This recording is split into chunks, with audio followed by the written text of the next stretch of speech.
Welcome to another edition of the interviews for the Sacred and Profane show that's happening in August. My name is Dirk Bahmann. I'm busy interviewing Stephan Erasmus, one of the artists who are involved in the show. So Stephan, tell me a little bit about yourself and the work that you've produced in the past. Well, it's interesting. I come from a small town out on the East Rand by the name of Brakpan. The interesting thing about it is I never had art as a subject. We had an artist sort of hibernating in the area that took me on, and I got introduced to conceptual art and shifting boundaries very early on in my career. And since then I got sent to the Wits Technikon, which is now University of Johannesburg, where Willem Bosse was one of my lecturers, as well as numerous other superb lecturers. And that just opened up such a scope of exploration for me. And I think one of the two biggest influences was obviously Willem Bosse with his text-based work, as well as Robin Silverberg introduced me to the book arts. The relationship to encoding text and a deep and nuanced understanding of text is something that's evolved in your work. Can you elaborate a little bit more on how that relationship of using text and kind of deciphering text and how that relates to your own work, and also how it would relate to kind of ideas and notions of the sacred and the profane?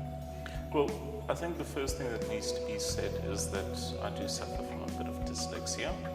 So writing has always been a struggle for me. Not necessarily creative writing, but the act of getting sentences structured incredibly well.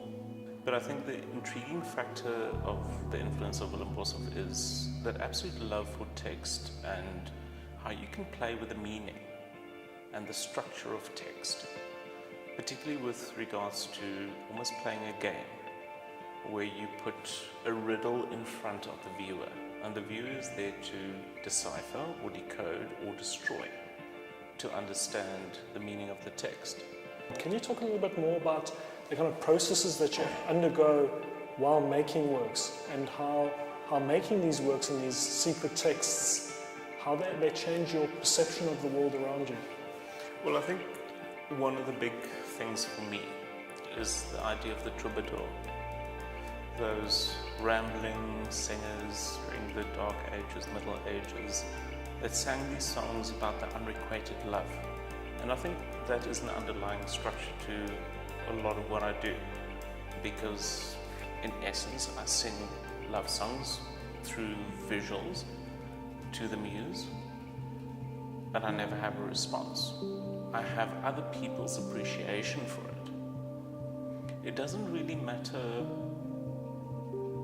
if anybody engages with it the way I perceive it should be.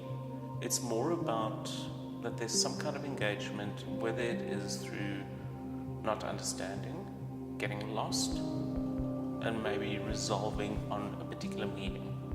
I think that's quite interesting for me in terms of how I engage with my work and the viewer.